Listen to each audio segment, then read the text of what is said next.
So thank you all for coming and joining us on this session on webinar with Dina Karadžić. My name is Irena Borić and I would like to welcome you on behalf of KIBLA. First to mention that the idea behind this reading circle is not to know everything about Dina Karadžić as art practice or about the text by Hito Steyerl, but rather to maybe learn something new or to have a new perspective of something that you already maybe know. So it is really great pleasure to have Dina Karadžić here with us, especially as we had many different occasions to collaborate and work together. So the idea for this circle today is actually coming from the state of digital being and living today, and the way things are changing and affecting us. This text was actually written in 2013, so the author who wrote it is quite known theoretician and artist, dealing a lot and writing a lot about various aspects of digital image as well as internet in general. While on the other hand, we have Dina Karadžić, who is an artist coming from Croatia, working a lot within digital sphere, be it online or offline, and also leading one of the quite important organizations in that field, Format C, who supports and creates different kind of digital communities within local, but also within international context. Dina is also often working collaboratively, especially with Vedran Gligo, who is also here. So Vedran, please, if you feel like joining us in any kind of moment, you're welcome to. So before I give my words to Dina, I would just like that each of us, I would like to invite you to briefly introduce.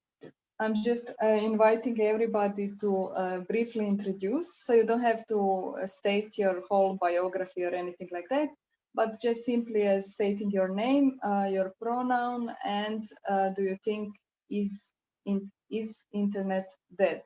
So I can start. My name is Irena Borić. Wait a second, some participants are joining us.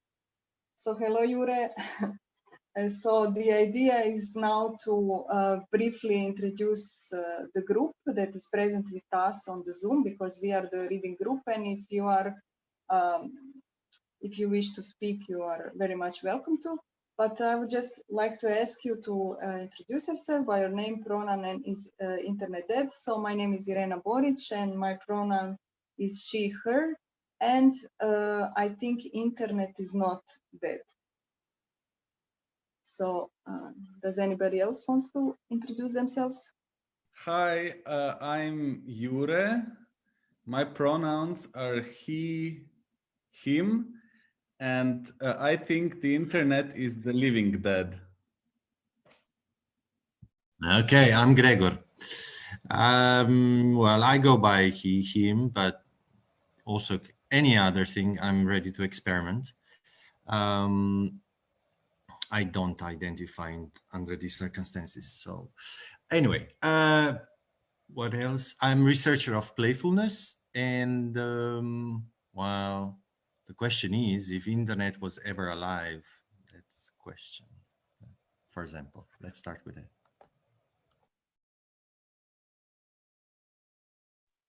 Thank you. Somebody else? Okay, Irena already introduced me. I'm Vedran. I work with Dina, and I think the internet is slowly dying. Okay. Dario, maybe you want to introduce yourself or not? I believe Dario introduced himself via text. Dario is joining us today. His pronouns are he, him, and he thinks the internet is pretty much alive and well. Okay. What about you, Vina? Do you want to introduce yourself? Just say your name, your pronoun, and do you think internet is dead? Hi, I thought I will be just like observer of this series, and I don't think it's dead yet, but I think it's dying. Mm-hmm. You are very much free to join in or not. You can only listen or you can also talk. Depends how you feel. So this is, but this is just an opening, so everybody introduces themselves. And now I'm actually giving my word to Dina, and she will shortly present her practice, and then we will open the text and the discussion will follow. So Dina, please, you have the floor. Thank you, Irena, and thanks to everybody for joining today. I'm really looking forward to our session, and I'm gonna try to keep my part short so we can all contribute and make it a collaborative effort. So my name is Dina, nice to meet you all, and my pronouns, because our Croatian language forces us to use them, are she, her. And I believe the internet is changing, constantly changing, and hopefully not dead yet in this most simple way. So I'm gonna start with showing you one of the projects that both Vedran and I base our practice in regards to networked arts. We have a lot of projects, but this one seemed to be most communicative about this topic that we share today. So what I'm gonna share you is a presentation from online. It can be found on our website. So one of our projects, when I say our, primarily I mean Vedran's and mine, and also a project by our artist organization as an initiative of individuals. Sometimes it's 2 people, sometimes it's more. It really depends on the projects and on the occasion. But what we try to do is to create projects that go beyond visual art and multimedia art and into hypermedia, into coding, into something that might be perceived as utilitarian, but it's basically we try to work on projects that have infrastructure characteristics in them somehow. We often try to deconstruct, is it images, is it networks, is it media in general, is it sculpture, is it events? We try to deconstruct these like everything that we've known and what we learned. So our project that is most related to networks and the internet is Pavilion, which basically is a personal darknet pocket gallery operating system project. It's really complicated and I will really try to explain it, but if there's anything that's not really clear, feel free to contact us. And if you're curious about the project, this is why we do it, like contact us, join in. So we, at one point of our collaboration, I asked Vedran, like, why do I have to go through a server and website to show work from within a gallery space to the people who come and join the event in a gallery space? I have to choose a domain, I have to pay this domain, I have to select a server, or I have to pay a service, and everything is kind of going around making a full circle from, for example, from Croatia to the US or wherever and back. And I said, this doesn't really make sense for me. And I also don't have money to sustain this.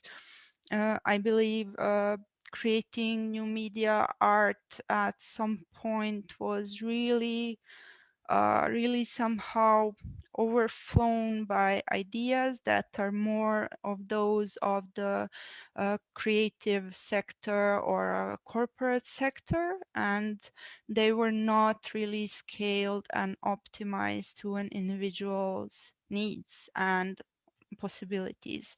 And we also believe like creating new media art should not be a privilege, but a basic right of any artist in any economy and in any state.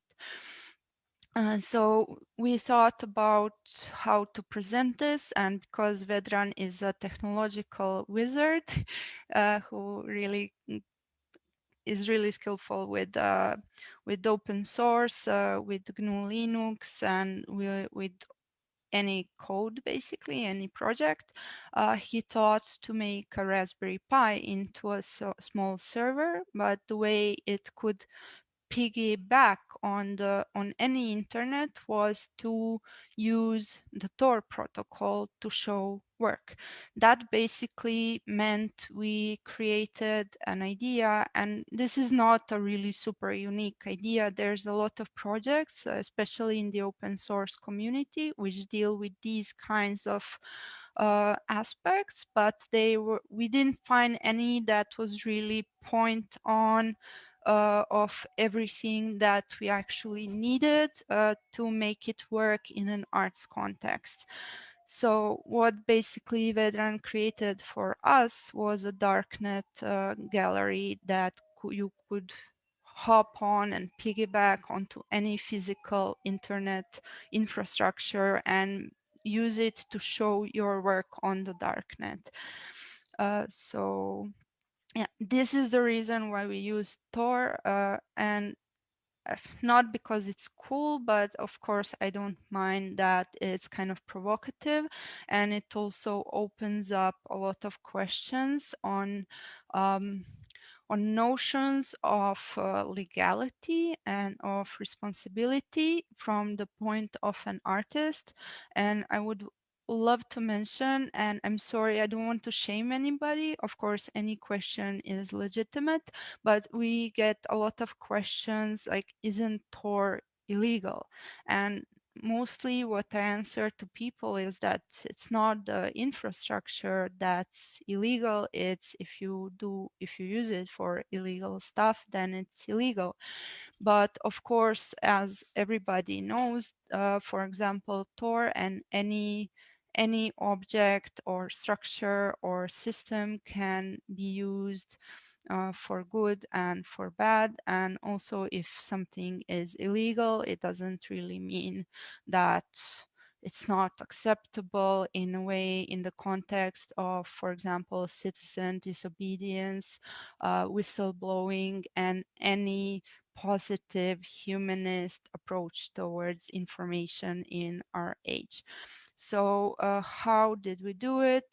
We planned the project to run on a Raspberry Pi hardware. We chose this hardware because it was really accessible somehow, both to us and not in all countries. Of course, I'm really generalizing when I say something technology is accessible, but we perceive this one hardware device as a multi-potential tool which you could use to have your server on it. You could have it, you could have 15 pages, 15 art projects on it, and still run it and still use it for something else in your home. So it wasn't a resource that you would buy, throw away, or that would take away your life savings over time.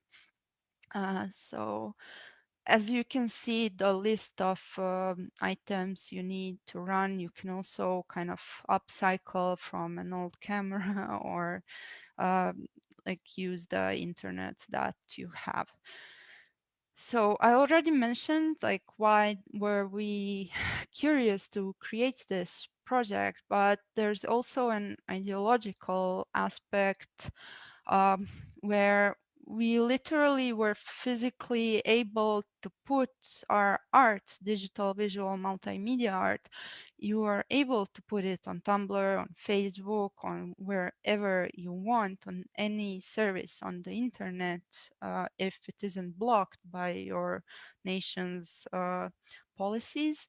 But what we've seen is that it's not just what you create, it's also like what you create with what you create. And we didn't really feel, I mean, I didn't really feel okay with sharing all of my art on a private product, which most of the internet nowadays is. So if any social media network is to change its terms of service, I would lose everything. And in the process, I would be creating addicts from my friends and myself to be just to be able to enjoy work. So it was either this super corporate mimicked like thing that's masked into a social circle and a public open platform, which it in its underlying structure it really isn't, or it was me paying for a service, which is of course totally acceptable, but not in the long run. This is not something that's sustainable for artists. So I don't know if you remember, like Tumblr had a purge recently, and because it's private property, it changed authors owners, sorry, and at one point it's porn policy where you could use it for this, and of course there's no like simple explanation. Like I'm not really clear with myself on my stance on porn on Tumblr, but of course this was a catalyst, this was a community effort and a catalyst also for body positivity for queer communities who were able to use this network as their digital home and a place of meeting. And at one point with one sales, with one corporate takeover, it just fell apart and most of the Tumblr was deleted. And also there's a question of algorithmic censorship where a lot of art that's not porn was categorized as such and was removed from the platform. This resulted in like portfolios which were shared because Tumblr was perceived as a community space. So these portfolios are now kind of empty. They're like half representative. And I like to think about the internet that it travels both in time in towards the future and the past. So if you shared your link anytime in the past, now like the Tumblr new policies change your past and will change your future. So we really wanted to create this workflow where people would maybe have a harder time to create their galleries, to show their work. They would have a bit of a harder time to distribute them because the Tor network is quite slow. Public's notions about it are really different and are really kind of poisoned by the rhetoric of a space of an autonomy being exclusively used for wrong. So we really kind of formed this project with a language which was more of an open source community language than one of an artist. So I would say nothing that we created for the project itself, apart from some visuals or representations, was literally visual art. I don't know if infrastructure art is the right term, but yeah, I would call it that. So I will not show all the references. As you can see, my URL bar, like the address portion of the website, you can also access this presentation and you can really research. There's a lot, like some of these references we use for workshops. Also an important aspect of Pavilion is to share the knowledge that we kind of manage to structure and to articulate for ourselves and for the community. And also the code of the project is on GitLab, so anybody can install it even without us knowing it.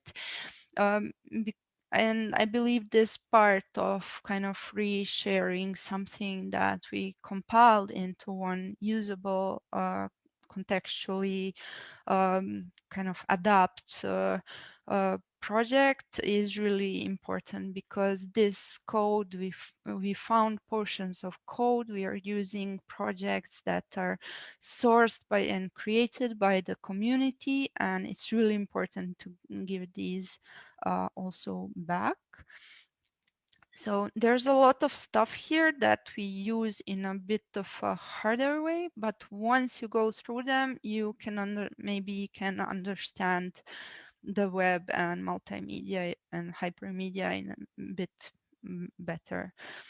So we had a few events, like a few years of worth of events, and we are still expanding and experimenting and changing approach. Sometimes we will decide to hide this hardware part. Sometimes we will show the hardware part. Sometimes the hardware is just a catalyst for our communities to come together. When I say communities, I think about artists and authors who want to create something for this platform, for the pavilion, for their pavilion gallery, which they decide, do they allow us to show it, do they show it? And for communities which gather around every instance as kind of viewers and have some reflection on the work. So the first one, the first event, the first pavilion was actually formed at the net.cube Open Studio residency in 2015. And this was, if I'm not mistaken, my first collaboration with our moderator, Irena, and the author of this program. So it was a really it was a really constructive experience where we tried to represent hypermedia work in a gallery setting, and we used a Raspberry Pi to do this, and it was a groundbreaking event for myself. So for this, I'm super grateful. Afterwards, Vedran and I, who is the author of the code, I'm always bossing around everything else. We applied for Schlosspost, Academy Schloss Solitude from Stuttgart for a web residency for the first one, and everybody was crazy enough to award us with this residency. And for this also I'm very grateful, because it allowed us to kind of articulate this project, which was a weird hybrid of open source software, really affordable hardware, and no visual artist context, almost no whatsoever. So the next session that we had during the web residency was a test, like a case study, concept test of a gallery which is really fully nomadic. So we took a Raspberry Pi and a transportable battery case, and we plugged it in, and we've shown this work that you can see. This is one of the GIFs that were shown in the gallery. We shown it in a bus which was driving from Osijek to Zagreb, and it was on the darknet because we connected it to the bus Wi-Fi. So the bus was hosting it on Tor, basically. Okay, so then we use the system as our own server for a few events. This, what you see on the screen, was when we took part in a lovely exhibition. The artist is online. You can find some info about it also on the Akademische Solitudes website.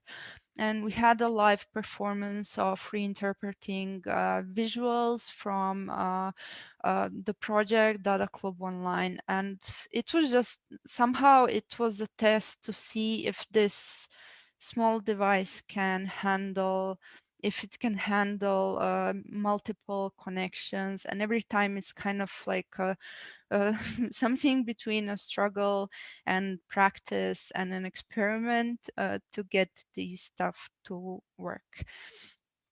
I mean, it's mostly Vedran that makes them work. I mostly break them.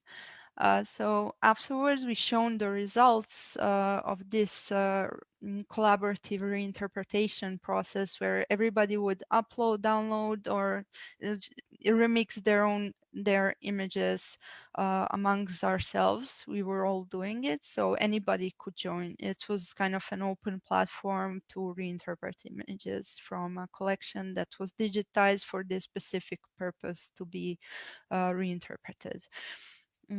So the next occasion was when we took part in the Slavonian Biennale in the city of Osijek.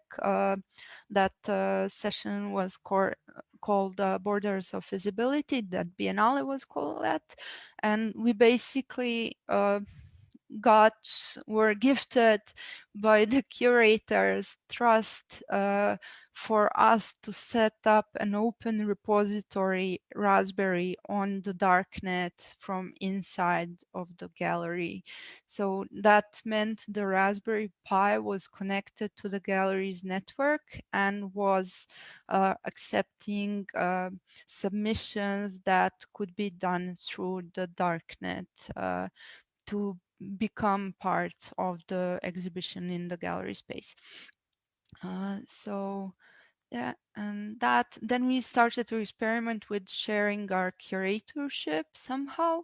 And we work with the Shesten Sisters and the Net.Q collective again, and created this lovely distributed, and this is a really important work, distributed.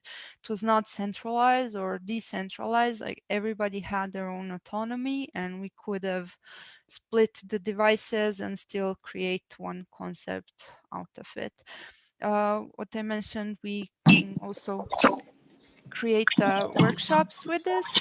So these are just the devices that we also got. The project was nominated for the Hash Awards because it was part of the web residencies, and I really believe these kinds of events, and even though our project is independent, it's artist run, it's really not somehow, we're not so tied to the institutions, but still when an institution kind of affirms your idea and your quest for decentralizing the infrastructure of future art, not just our art, but everybody's art, this is really nice to feel, and I really hope everybody would go in that direction a bit more. So this is the workshop.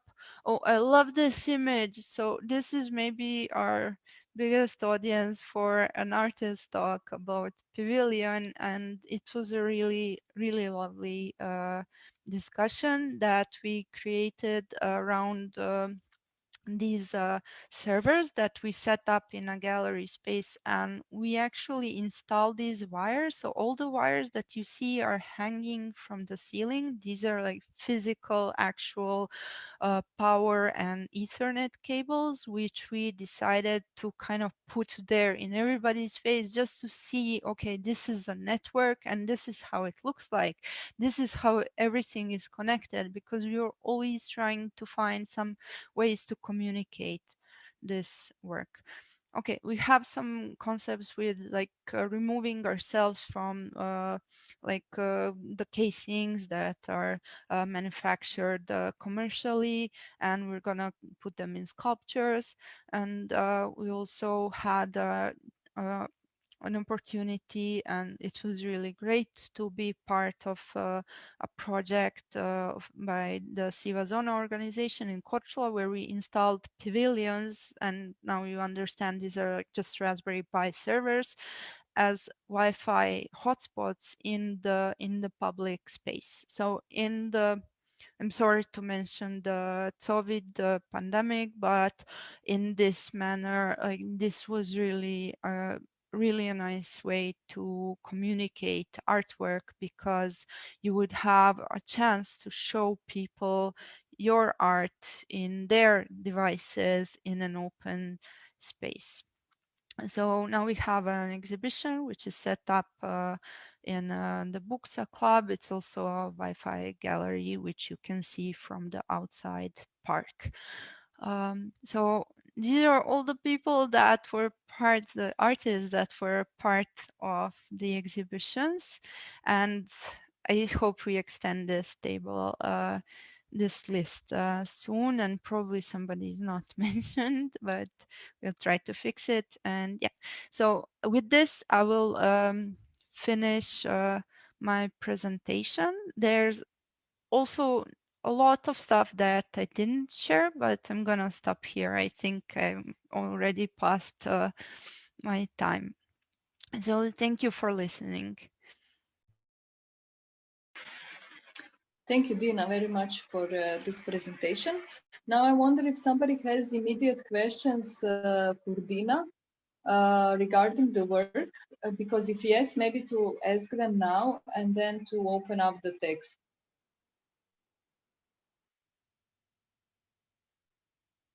If not, okay, then I will just briefly introduce the text. I don't know, have you managed to read it? And even if not, you're very much welcome to share your thoughts on some concept that we would like to tackle throughout this session. Hito Steyerl is one of the quite influential artists and theoreticians for the last decade, basically. And interestingly enough, the text was, as I already said, written back in 2013, when this idea about web that is actually very much surveilled and very much corporative was becoming more and more attention. I mean, it got more and more attention. And now I would also like to invite you to rethink this text within the context of today, and how do we use internet today in a sense of being completely distant from a lot of people and having a lot of I don't know, aspects of our life based on screen. So I think the provocation starting with the title is the internet dead. It's something that it already brings attention to see how can something be dead when it's so present. And what I would immediately like to quote from there is this moment that never before have more people been dependent on, embedded into, surveilled by, and exploited by the web. So this kind of moment, which I think we can very easily relate to this kind of condition today. So I wonder, especially like, for example, to bring this moment of what is internet today, and like when it's pushed even more into that sphere of surveillance, but also into this constant presence. I wonder, what are your thoughts about being the situation that is happening now, and the way you would like to use it? or you would like to create it, or you would like to think it differently? How can you think it even? Like for the beginning, maybe can we think about creating it differently, but maybe just to think it differently and then to come to the something constructive. I want to allow other people to have reflections. So if anybody else wants to drop in, just stop me. But of course, I have a lot of ideas on this subject. And I just wanted to mention that the whole thing, like the internet and computers and everything, was quite new to me quite recently. And I kind of missed the part of the World Wide Web, you know, in its beginnings. But what I see and what I was provided with recently was this highly commercialized space where it was kind of impossible to create own rules. So I would really, and I'm trying in everything I try to think about, I'm trying to split the web and the internet. And I'm trying to use as little of the World Wide Web as I could while still using the infrastructure of the internet, which is the physical infrastructure that's kind of allowing us to connect to each other. And then we lose this design, this user interface design that is kind of branded and created for us to become users of something. And we have to think about how we want to interact with others and what options and which buttons and what is the language that we use and what's the hierarchy in deciding like how to connect to others by using the physical internet. And there's quite a few of these projects that are based on connecting communities inside of them and to other communities. Yeah, without actually accessing the thing that we consider the internet, but it's actually the web and its products, which are branded as social spaces. Somebody else wants to, of course, you are very much welcome to join.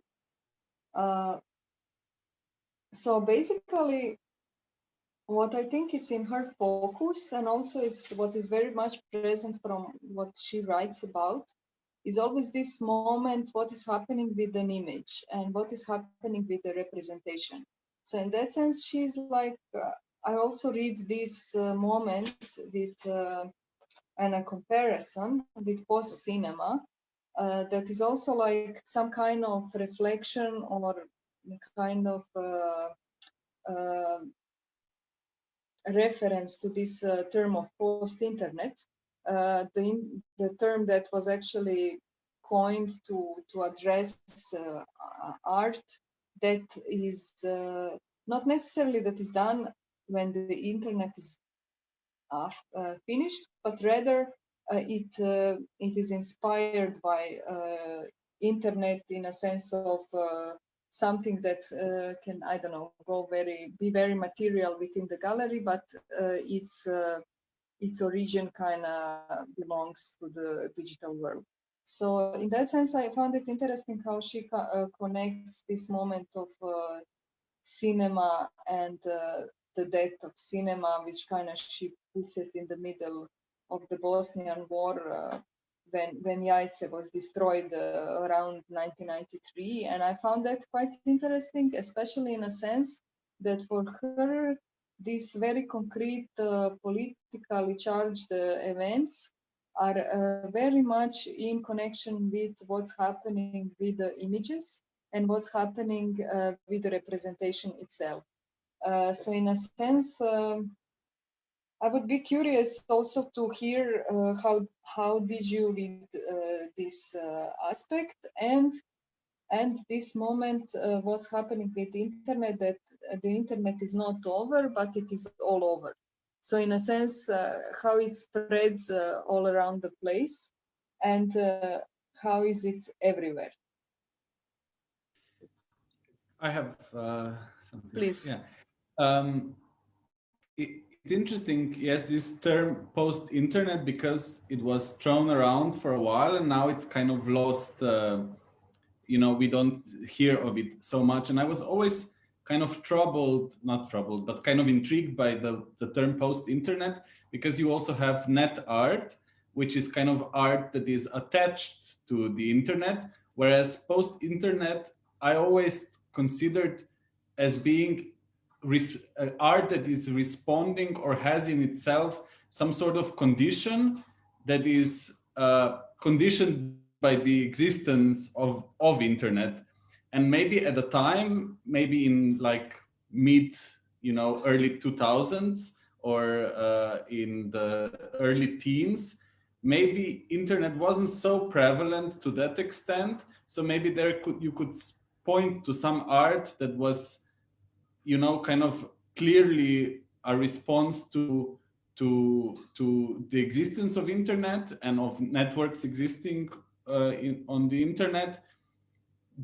And this was kind of very particular. I don't think today, when so many artists show their work on platforms, you know, their conditions of making art is directly connected to the internet, even if the work itself is not in that sense, you know, like talking about the internet. So yes, it's very interesting, this term. And I don't know, maybe I think there is a shift recently where we kind of have kind of stopped using this term. Thank you. Dina, do you want to comment? Yeah, of course, always. I also noticed that the post-internet syntagm is not it's not really used anymore in such an intensity, when it was basically maybe a provocation somehow, like to kind of just to shake the structures of modern art history just a bit. And I feel because of lot of Starr's work is based about this, it's based around like the circulation of images, like at least a lot that I follow. I feel it's somehow perceived by the art institutions. This is maybe a bit harsh to say, but I feel sometimes the institutions in art would perceive that a medium dies with the moment of its adoption into the masses, like into the normal human being who is not an artist and does not perceive himself as an artist. So what's mentioned about the cinema, I'm really not knowledgeable about unfortunately, about the political, the specific geographically political context of Jajce, but I also understand that she talks about moments in human history where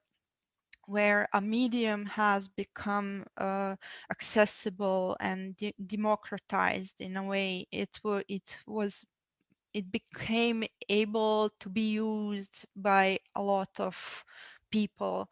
And I hear a lot about this, for example, in glitch art, which is also, I think it's pronounced almost dead, if not dead, the kind of the discipline, the genre.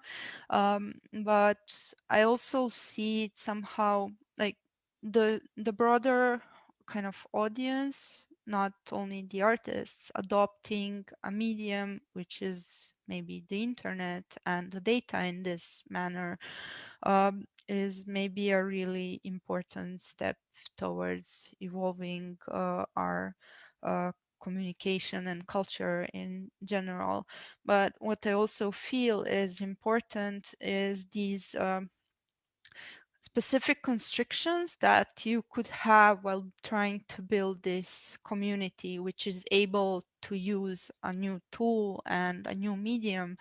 And I feel sometimes, as I mentioned, the art world and, for example, the free libre open source movement are not really compatible in this manner. And there's also a reflection towards this, towards the end of the text. Maybe I wouldn't rush now, but I would love to return to this point. So I think it's really important. If we kill the internet, it's really important, like the way we do it somehow.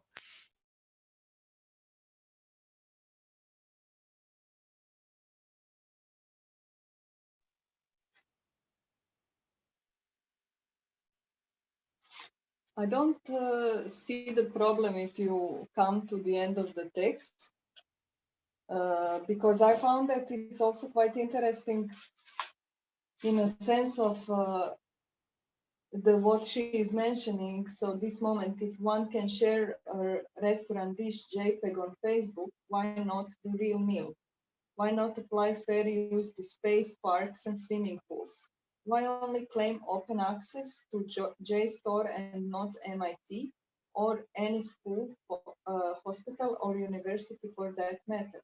Why shouldn't data clouds charge as storming supermarkets? Why not open source water, energy, and Dom Perignon champagne?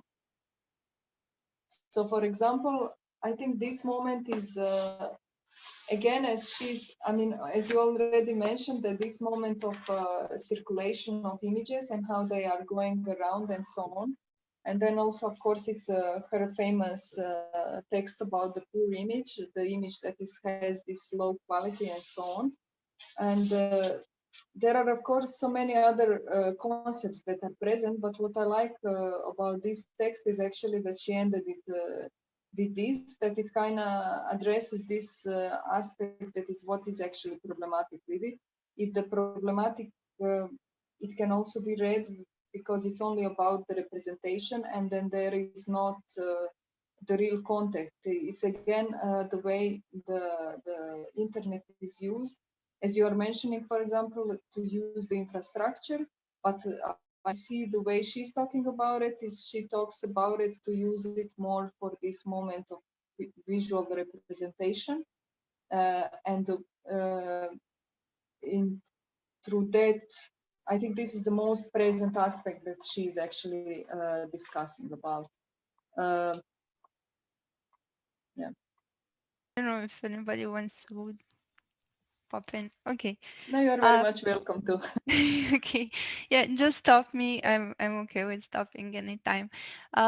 So I really see it like every creation and everything that we created in the modern or contemporary world, I see it's kind of like it's a tension between three aspects, and that might be the institutional and the private sector and the people or the representatives of people's needs, the third sector. So as I mentioned, there's this aspect, this institutionalized aspect of art, which is of course important for some parts of the discipline itself, but there's also a lot of non-institutional and aspects that come from the people, and this is why I really care about the poor image text in defense of the poor image by Hito, because there's this perception of art as being unique, and then there's internet, which allows distribution, copying, and like numerous multiplications of one and a single image of a work. And it's basically not an idea that's materialist and that's in line with the concept, for example, of copyright, which is in line with the concept of private ownership and not shared ownership and public commons and everything that like the opposite camp of openness and of free code on the internet, for example, is caring about. I also see there's a lot of Marxist potential to discuss here about, but I won't go down that road because we only have a few more minutes. But I feel it's really important, and I love that the text finishes on this open high note of optimism, that the way that we work on the internet nowadays could potentially pave the way for different and new and more humane societal systems, because this is really what we need. And there's currently, and I like to think of every year in our life right now as one of the most formative ones. Each is the most formative one for our online life, which also reflects on how we behave in real life. And this is what Hito also mentions as form and function. Like the internet provides us a model, and the information channel, it gives us the form, but it's what it does is to create real life somehow, and this is the function. And if we get this wrong, I know I sound like a paranoid artist, which is really, I'm really not, which is, I think the proof of this is that we're having this discussion on Zoom and Facebook, which is totally okay to distribute events and information. But I really believe that the way how we build our communities around this thing that we call the internet is really important.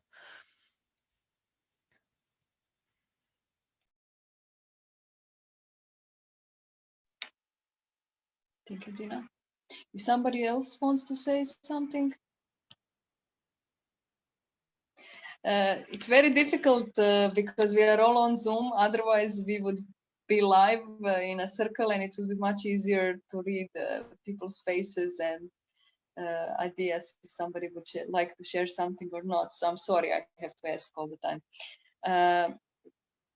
I think it's, yeah, and I think it is really interesting what you just said, that also it is about creating new reality, that in order to understand that you actually need to have certain technical skills, which I found is interesting, because like you cannot understand it if you don't know what is like basically some kind of structure behind it. May I say something? One comment? Sure, please. You were discussing a lot about internet approaches, culture, and I would just like to make one observation, because I'm thinking a lot about how is this appearance on internet now. And I would like to comment, Dina Karadžić has a great appearance, because obviously she's able to intervene, to add something visual to her appearance, and it's totally like a personal TV, internet appearance. So yeah, this is just like a visual observation of what is going on nowadays, because so far, yeah, I'm thinking a lot about how to appear. And I think that artists and cultural workers are now challenged by their own appearance on, for example, Zoom, on communication channels. Thank you. Thank you, Alexandra. Do you want to comment, Dina? No, just thanks for the comment. And I feel there's more ways to represent yourselves, ourselves, And I try to do it in a way that's fun for me and try to learn from every occasion. But I'm also privileged to be able to do it, to have friends who have the technical know-how to kind of help me to create something that I imagined. And I feel it's also important that we create these safe circles and safe spaces for ourselves, amongst ourselves.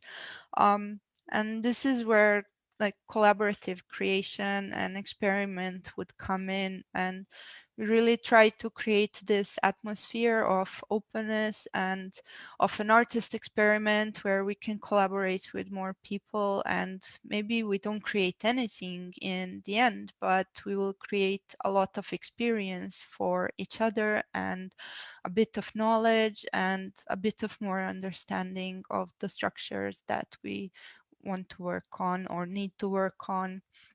Yeah, and specifically with, for example, Zoom, it kind of provided something for the community in these times of crisis. So I think it's somehow, it's okay to participate as long as you don't depend on it. I think that's the potential downside if you don't understand that there are more alternatives outside of Zoom. So if this is like one of the options for an artist, that's great. I feel that's great. But if it's the only option, then yeah. I think we can, together we can create a lot more than we could individually.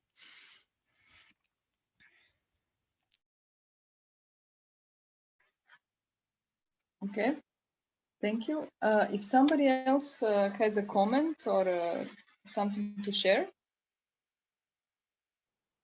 I mean, I can just chime in. In the end, I would just like to comment that this is not something that's restricted only to art or artists. Like, this is a battle that everybody has to fight for themselves. I mean, that's kind of what Hito is also saying, not really, but kind of. So I mean, it's not just artists who have this set of problems of their identities being represented in these. Okay, now it's literally a little square, but we can also think about it in a more metaphorical way, where these big powers that be, let's not call them corporations, but let's just call them these very powerful entities, dictate the way we buy stuff. I mean, we sell stuff, we talk to our friends, we talk to everybody else. So I mean, this is a problem that everybody has to be aware of. Artists maybe have, in this specific time, have this opportunity to make this problem come out a bit more than everybody else. And yeah, so that's just something I would like to add here. This is not something that only artists have to worry about or think about in their work, because I mean, your everyday person now can make these small decisions about not taking the easy way out, you know, and that's what it's all about. It's this, I mean, this struggle, or if you want to call it that. I mean, it's not about making these grand decisions and gestures and I don't know what. It's about like making these little choices which might be harder. It's like choosing not to eat meat. That's like, it's not hard not to eat meat. You can just choose not to eat it. Or you can also choose to eat meat, which is fine. I mean, you can also choose to use exclusively Facebook or exclusively these corporate tools, which do the job. You know, you can't really say that they don't do the job. They work. But or you can take the hard way of doing it and actually learn something about the tools that you're using in your everyday life. Right. So yeah, that's something I would like to add.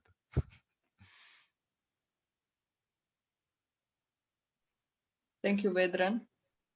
If there is somebody else that wants to say something.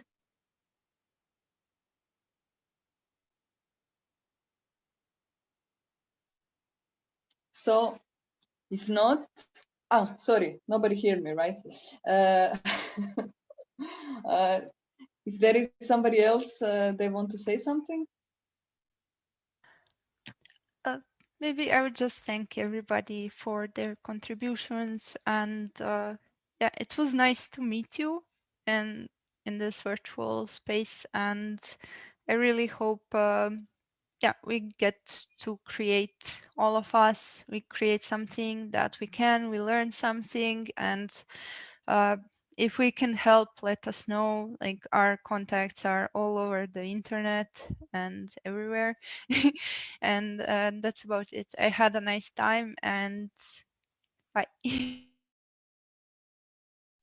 Okay, thank you, Dina, very much.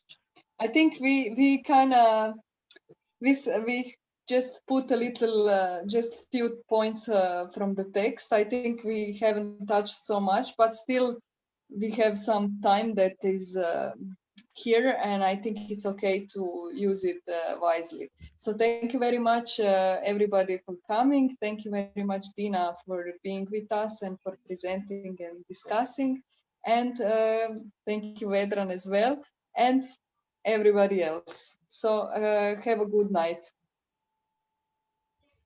Bye.